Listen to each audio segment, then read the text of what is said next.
मानता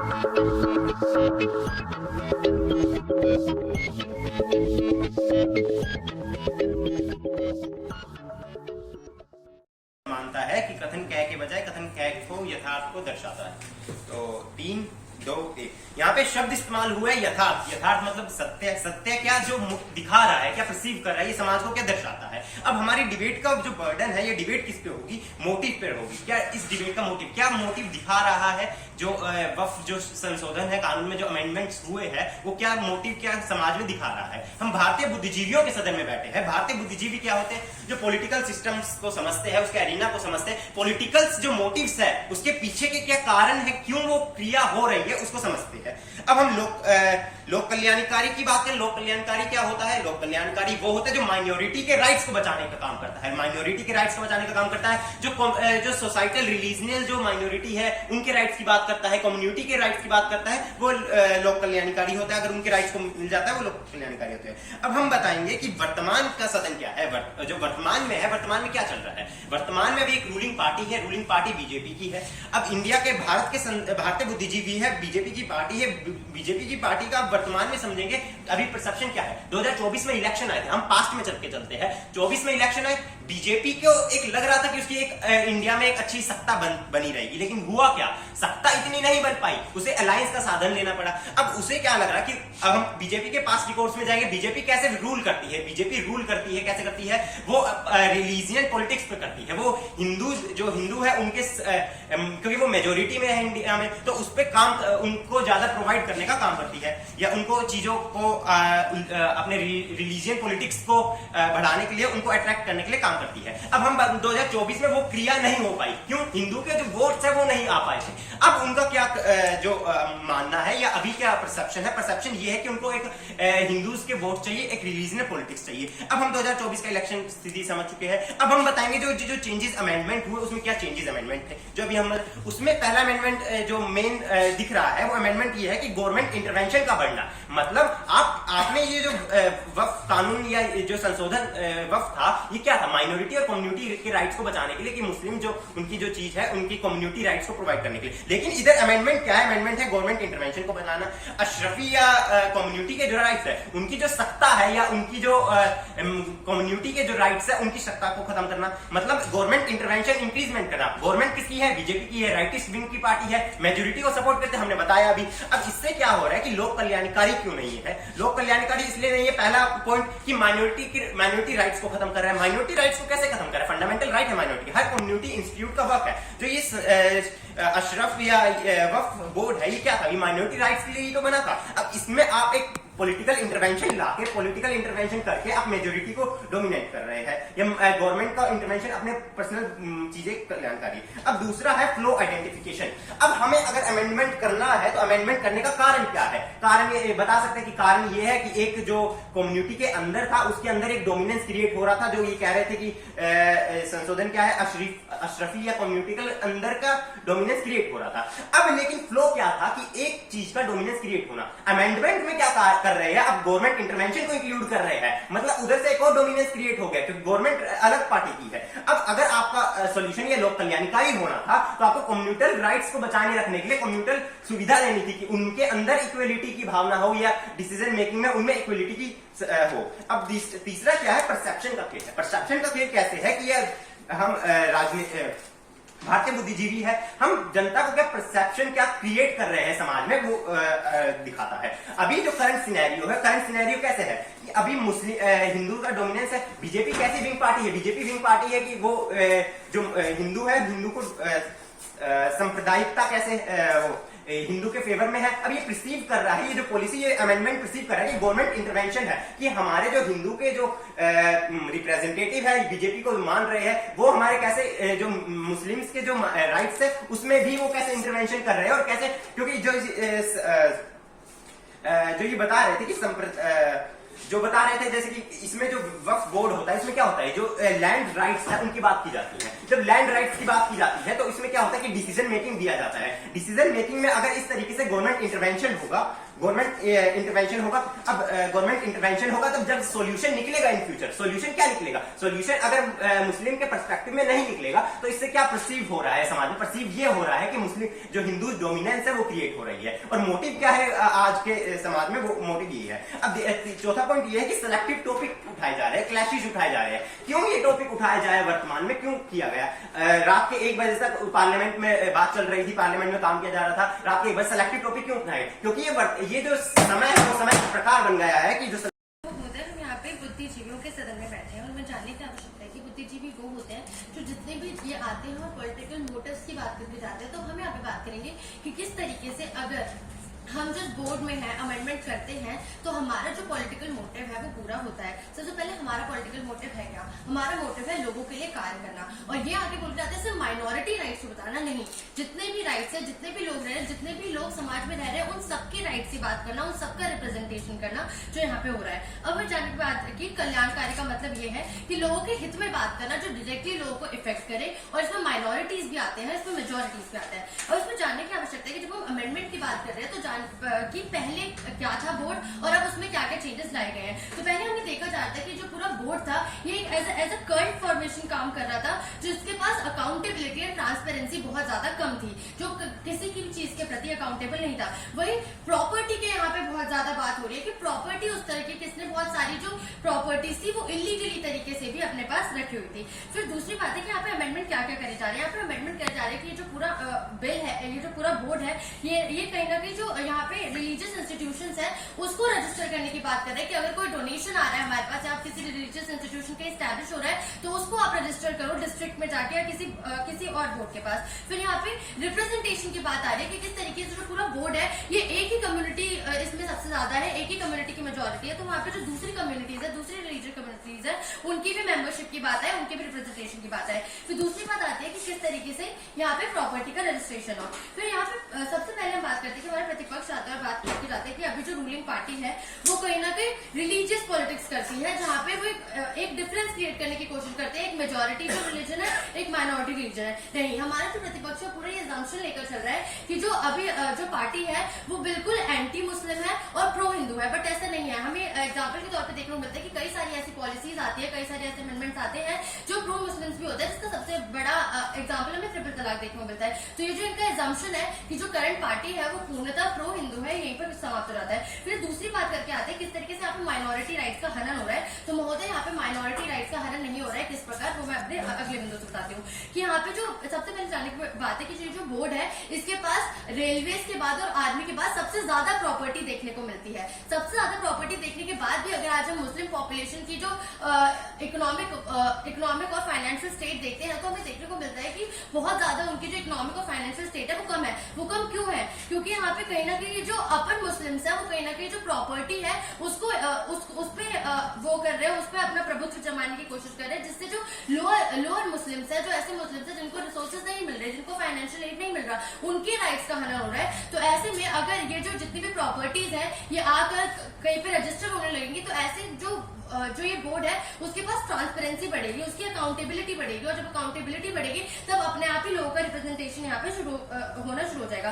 फिर ये जो बात बोलते हैं कि सेलेक्टिव टॉपिक्स है, सेलेक्टिव क्लैशेस हो रहे हैं, जी महोदय ऐसा नहीं है कि सेलेक्टिव टॉपिक्स है, सेलेक्टिव चीजों पे क्लैशेस नहीं हो रहे हैं। यहाँ पे लोक कल्याण की बात हो रही है। लोक कल्याण की बात किस प्रकार हो रही है? सबसे पहले जानना पड़ेगा कि किस प्रकार जो ये बोर्ड है उसकी एक अपनी अलग जुडिशरी होती है, और उस अपनी अलग जुडिशरी में उसे अपने जो खुद के जो एक इंसान है उसे जुडिशरी से अलग अपने पॉइंट्स प्रूव करने होते हैं। तो यहाँ पे कहीं ना कहीं लोगों के बीच जो रूल ऑफ लॉ की जो भावना है जो कम हो रही है, ये अमेंडमेंट आने के बाद वो जो रूल ऑफ लॉ की भावना है वो बढ़ेगी। किस प्रकार बढ़ेगी? जब उसे पता चलेगा कि इस कम्युनिटी में, इस पूरे बिल में तो केवल इस पूरे बोर्ड में तो केवल एक ही कम्युनिटी का रिप्रेजेंटेशन है, लेकिन जब और कम्युनिटीज का रिप्रेजेंटेशन होना शुरू होगा तो कहीं ना कहीं सारी जो कम्युनिटीज है, जो हमें बात करें कि आप इसे माइनॉरिटी नहीं सबके कल्याण की बात कर रहे हैं, तो सबका रिप्रेजेंटेशन होना शुरू होगा, जो अगेन लोक कल्याण के लिए काम करता है। फिर यहाँ पे बात आती है कि किस तरीके से जो मुस्लिम, जैसे मैंने बताया कि मुस्लिम पॉपुलेशन में देखने को मिलता है कि जितने भी गवर्नमेंट द्वारा जो ऐसी चीजें चलाई जाती हैं, जो बेनिफिशियरीज चलाई जाती है, जो चीजें चलाई जाती है, जो बेनिफिट, तो सबसे ज्यादा बेनिफिशियरीज कौन होता है? उसमें सबसे ज्यादा बेनिफिशियरीज मुस्लिम्स होते हैं। क्यों?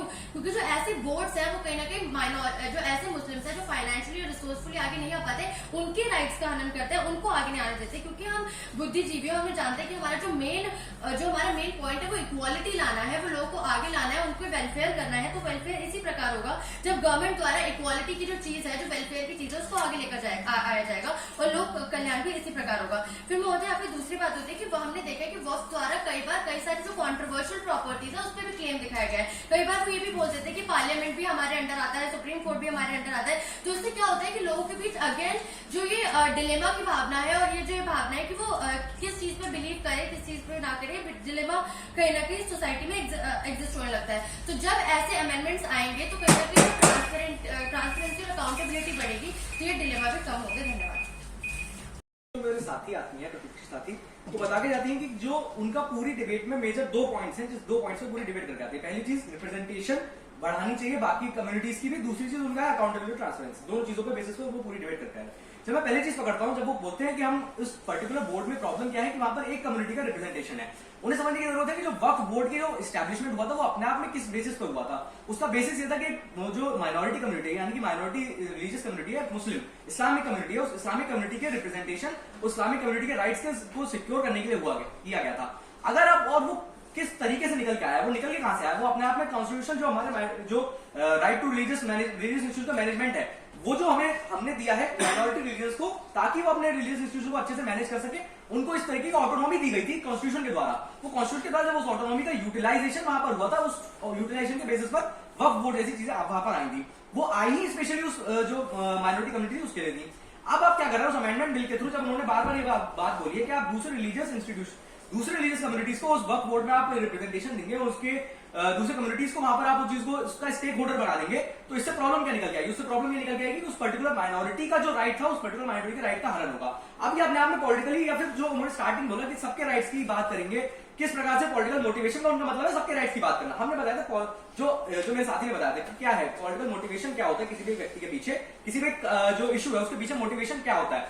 आपको उस पर्टिकुलर इशू को किस तरीके से पब्लिक में प्रेजेंट करना है, उस प्रेजेंट करने के बाद आप उस चीज को किस तरीके से यूटिलाइज करेंगे अपने फ्यूचर के लिए, ये उस चीज का मतलब है। अब आप उस चीज को, जब मेरे साथी ने बताया था कैसे एक जो गवर्नमेंट है, गवर्नमेंट किसी पर्टिकुलर पॉलिटिकल पार्टी की है, उस पर्टिकुलर पॉलिटिकल पार्टी की एक आइडियोलॉजी है, उस आइडियोलॉजी के बेसिस पर वो चीजें चल रही है, वो परसेप्शन बनाया जा रहा है। वो परसेप्शन बनाने का खेल कहां पर आ रहा है? वो परसेप्शन बनाने का खेल वहीं से आ रहा है जहां से वो इशू निकल के आ रहा है। ये इशू निकल के कहां से आया था? ये इशू निकल के आया था हिंदू और मुस्लिम के बीच में जो क्लैशेस निकल के आया था, क्लैशेस से वो इशू हाईलाइट हो रहा था। अब इशू पर्टिकुलर इस इशू को सिलेक्टिवली इसका यूज कर देना, और सिलेक्टिवली यूज करने के बाद उसको इस तरीके से दिखाना कि ये हम कर रहे हैं, ताकि दोनों चीजों के बीच में जो उस एक जो अकाउंटेबिलिटी है या ट्रांसपेरेंसी है, इस चीज को बढ़ाने के लिए हम इश्यू कर रहे हैं। जबकि अल्टीमेटली हो क्या रहा है, वो इसलिए रहा है ताकि आप इस्लामिक कम्युनिटी है तो उसके राइट्स उसको खत्म करने की बात कर रहे हैं।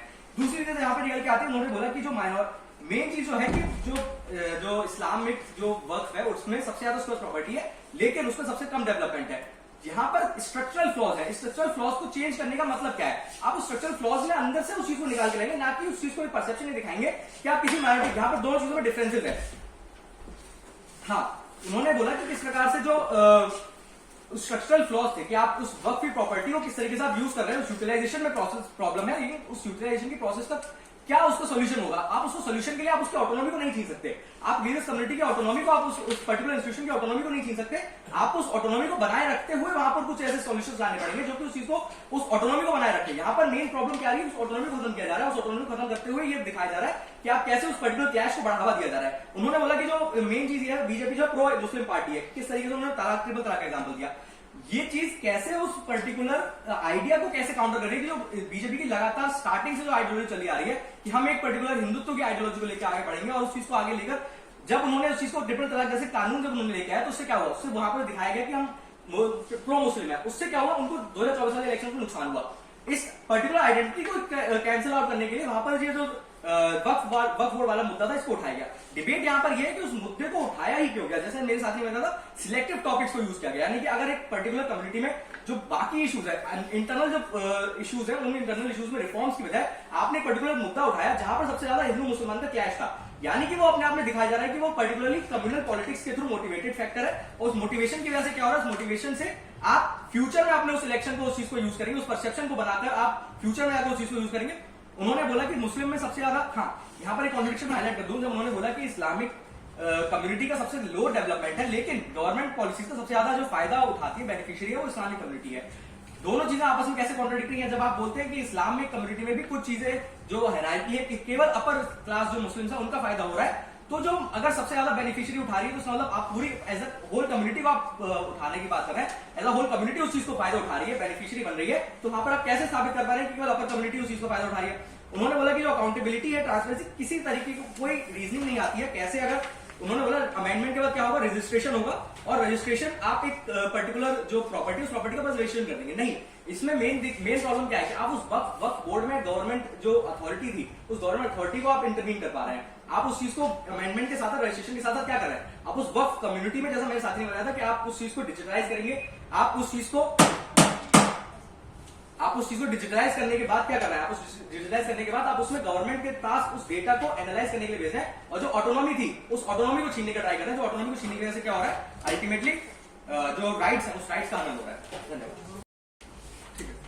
मेरे प्रतिपक्ष के कुछ मुख्य बिंदु है कि करके सबको मैं काटूंगा। सबसे पहले ये आते हैं कि भाई माइनॉरिटी राइट्स का उन्होंने कैसे नहीं हो रहा, मैं बता दूं। जब वक्फ बोर्ड किसी प्रॉपर्टी को क्लेम करता है तो वो भी किसी और कम्युनिटी की होती है, हिंदू की होती है, जैन की होती है, तो ऐसे में केवल एक ही कम्युनिटी के अगर लोग होंगे तो फेयर डिसीजन कभी नहीं आएगा। क्यों? क्योंकि एक तो ये मुस्लिम वर्सेस अदर कम्युनिटी बन जाएगा, और मुस्लिम जजेस हमेशा मुस्लिम्स को फेवर करेंगे, परसेप्शन जनता रहेगा। ऐसे में कल्याण के लिए क्या नेसेसरी है कि वहां हर कम्युनिटी हो। क्यों? क्योंकि हर कम्युनिटी इफेक्ट हो रही है, जिस प्रॉपर्टी को क्लेम कर रहे हो दूसरी कम्युनिटी की भी है, तो जब इफेक्ट सब हो रहे हैं तो कल्याण के लिए पार्टिसिपेशन जजमेंट में सबका होगा। अगली बात महोदय, इन्होंने महोदय यहाँ पर बात करी, कॉन्ट्रडिक्शन दिखाने का प्रयास किया कि भाई लो डेवलपमेंट है तो हाईएस्ट बेनिफिशियरी कैसे है? तभी तो है, इतने गरीब हैं कि गवर्नमेंट स्कीम्स में 15% पॉपुलेशन होने के बावजूद भी 30 से 35% पार्टिसिपेशन होता है मुस्लिम्स का, क्योंकि उन्हें ज्यादा फ्रीबीज देने पड़ते हैं, उन्हें ज्यादा फ्री राशन देना पड़ता है, जनधन योजना में उन्हें ज्यादा चीजें दी जाती है, प्रधानमंत्री आवास योजना में उन्हें ज्यादा फेवर करना पड़ता है क्योंकि वो गरीब ज्यादा है। अब महोदय इससे क्या हो रहा है, एलिटिज्म खड़ा हो रहा है, यानी मुस्लिम्स में भी एक्चुअल में माइनॉरिटी का डेवलपमेंट हो ही नहीं रहा। आप क्या कह रहे हैं कि कुछ चुनिंदा मुस्लिम्स को डेवलप कर दो तो माइनॉरिटी डेवलपमेंट है? जी नहीं,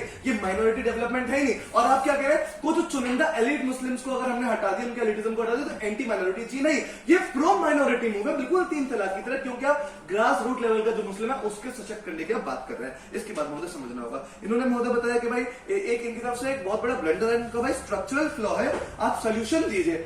सोल्यूशन ही तो दे रहे हैं, स्ट्रक्चरल फ्लॉ है, वक्त को हम खत्म थोड़ी कर रहे हैं, उसके अंदर हम चेंज कर रहे हैं। क्या चेंज कर रहे हैं? हम इक्वालिटी स्टैब्लिश कर रहे हैं। कैसे कर रहे हैं? सोल्यूशन की आपने बात करी, मैं दूंगा सोल्यूशन भाई, क्योंकि उसमें हर कम्युनिटी फैक्टोरिया के लिए मुस्लिम नहीं हो रही, हर कम्युनिटी होगा। दूसरी बात, मॉडर्न जमाना है, रजिस्ट्रेशन चीजों का होता है, आपने कह दिया ये मेरा है, किसको कह दिया? कोई तीसरा कह रहा है मेरा, ये क्लैरिटी कैसे होगी, ऑब्जेक्टिव ट्रुथ कैसे होगा, कौन सी प्रॉपर्टी किसकी, जब सब एक ही जगह रजिस्टर कर रहे होंगे। वो इस नए लॉ के अंदर बता रहा है कि भाई आप उसी जगह रजिस्टर करिए जहां बाकी लोग करते हैं, नहीं तो एक ही जमीन पे 3-4 लोग क्लेम करते रहेंगे, उसका फायदा उठाते रहेंगे। उसकी बात महोदय समझना होगा। इन्होंने महोदय यहाँ पर बात करी कि भाई गवर्नमेंट का इंटरवेंशन हो रहा है, गवर्नमेंट का, ऐसा नहीं है महोदय, गवर्नमेंट का इंटरवेंशन नहीं है। गवर्नमेंट यहाँ पे माइनॉरिटीज के राइट्स प्रोटेक्ट करने के लिए, पूरी भारत की जनता के राइट्स प्रोटेक्ट करने के लिए यहाँ पर पॉजिटिव इंटरवेंशन कर रहे हैं, अपना गवर्नमेंट का नहीं, हर कम्युनिटी का इंक्लूसिव, कि भाई केवल मुस्लिम स्पेसिफिक इसे मत रखो। गवर्नमेंट ने कहीं ये नहीं कहा कि हम ही डिसीजन लेंगे, डिसीजन ऑटोनॉमी अभी भी वक्फ के पास है, लेकिन ये क्लैरिटी दी, उन्होंने कहा ऑटोनॉमी छीन रहे,